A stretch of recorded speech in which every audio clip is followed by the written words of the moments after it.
Sir 8 महीने से KDA के खिलाफ जो जेके कर्मचारी बैठे हुए हैं उनको लेकर क्या कहेंगे सर, जो कलेक्ट्री पे बैठे हुए हैं सर? केडीए के जो जेके सीमेंट के जो कर्मचारी हैं, ये इनका जो विवाद है वो अराफात से है।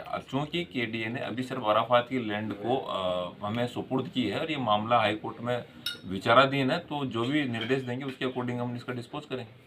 सर बार एसोसिएशन अध्यक्ष साहब ने बोला कि हमारे मामला भी पता ही है कि कल केडीए की जन सुनवाई थी और जन सुनवाई में एक मामला रखा था कि जो कलेक्टर के सामने लंबे समय से 8 महीने से जो जेके कर्मचारी बैठे हुए हैं और उसको लेकर जो मामला उठाया, तो उनका ये कहना है कि ये मामला केडीए के खिलाफ नहीं है, ये मामला अराफात ग्रुप के खिलाफ है और जो मामला हाई कोर्ट में विचाराधीन है। तो हाई कोर्ट का जो निर्णय आएगा उसके बाद में केडीए इसमें कोई कार्रवाई करने के लिए अधीन है।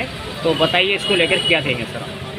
देखिए सर, मेरा इसमें एक छोटा सा सुझाव है। आज जिस तरीके से हम कहें कि सब जेके कर्मचारी अराफात ग्रुप के खिलाफ बैठे हुए हैं, ऐसा नहीं है। एक्चुअल में जेके कर्मचारी जो थे उनके वेतन के संबंध में यहाँ पर बैठे हुए हैं और सरकार ने उनकी जो जायज़ मांग है उस वेतन की अदायगी को दिया जाना मुनासिब समझा, उचित समझा। इसी कारण इस जेके फैक्ट्री को वापस से जो है जब्त किया सरकार ने। अब जब्त किया किस लिए किया, इसका सबसे बेसिक रीज़न है उसका वेतन अदायगी के लिए। तो जेके जो कर्मचारी जो बैठे हुए हैं यहाँ पर, उनको इससे मतलब नहीं है।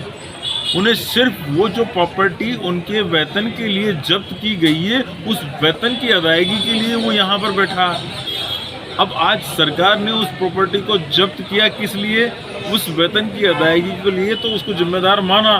तो वेतन की अदायगी सरकार को दिया जाना चाहिए था, लेकिन सरकार ने इस जो पूरे जेके फैक्ट्री को केडीए को ट्रांसफ़र कर दिया, तो लायबिलिटी केडीए पर शिफ्ट हो जाती है। अब आज हम मान के चलें, बड़ा हम न्यायालयों के पास मुकदमों का अंबार है और आज की तारीख में जिस तरीके से केडीए पल्ला झाड़ रहा के साथ, जब तक हाई कोर्ट से फैसला नहीं होगा तब तक हम इनका वेतन सुनिश्चित नहीं करेंगे। अरे भाई, आपने आज की तारीख में इंटरिम रूप से, टेम्परेरी रूप से उसका पोजीशन तो आपने होल्ड किया हुआ ना। जब पोजीशन होल्ड किया और आपके नाम से उसको दर्ज कर दिया केडीए के नाम से, तो आज आप इसका वेतन तो इनको दिया जाना चाहिए, क्योंकि ये मेन जो मकसद था वो वेतन ही था।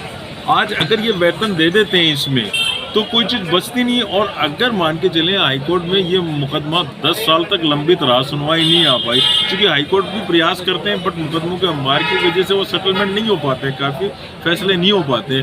तो ये केडीए इसका पेमेंट दें इनको, और अगर मान लो किसी तरीके की कोई बात आती है तो उस रेट में डिसाइड हो जाएगा कि भाई केडीए ने ये पेमेंट अगर गलत तरीके से दिया, तो अगर अराफात इसको वापस रिलीज़ कराने वाली बात कर रहा, तो सब्जेक्ट टू जो अमाउंट केडीए देगा उसको वापस उससे लिया जाएगा। तो आज केडीए तो सुरक्षित है, लेकिन आज मजदूरों के लिए क्या होगा कि वो एक कहते हैं कि साहब आसमान से गिरे और खजूर पे अटके।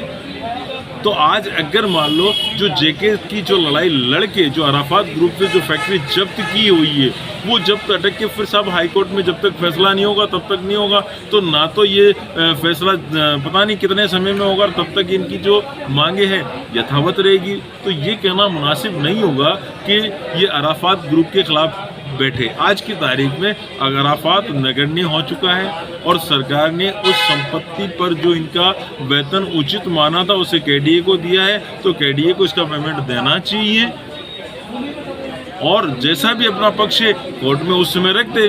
आज अगर मान लो सपोज करो थोड़ी देर के लिए हम मान के चलें कि ये फैक्ट्री केडीए के पास है, केडीए भी इस पर कोई प्लानिंग नहीं कर पा रहा, जो कि हमारी कोटा की मेन ज़रूरत है कि यहाँ पर उद्योग भी संचालित होने चाहिए। तो लेकिन केडीए इसलिए प्लानिंग नहीं कर पा रहा कि साहब जो है हाई कोर्ट में मुकदमा अटका हुआ। अब हाई कोर्ट का मुकदमा कब निपटेगा, कब इस पर केडीए प्लानिंग करेगा? हाई कोर्ट ने आज की तारीख तक किसी प्रकार का कोई स्थगन तो जारी नहीं किया और इस संबंध में माननीय सर्वोच्च न्यायालय के भी कई निर्णय हैं जो इस बात को इंडिकेट करते हैं कि केवल मात्र रिट पेश कर देने से या दावा पेश कर देने से उसके डेवलपमेंट को नहीं रोका जाएगा।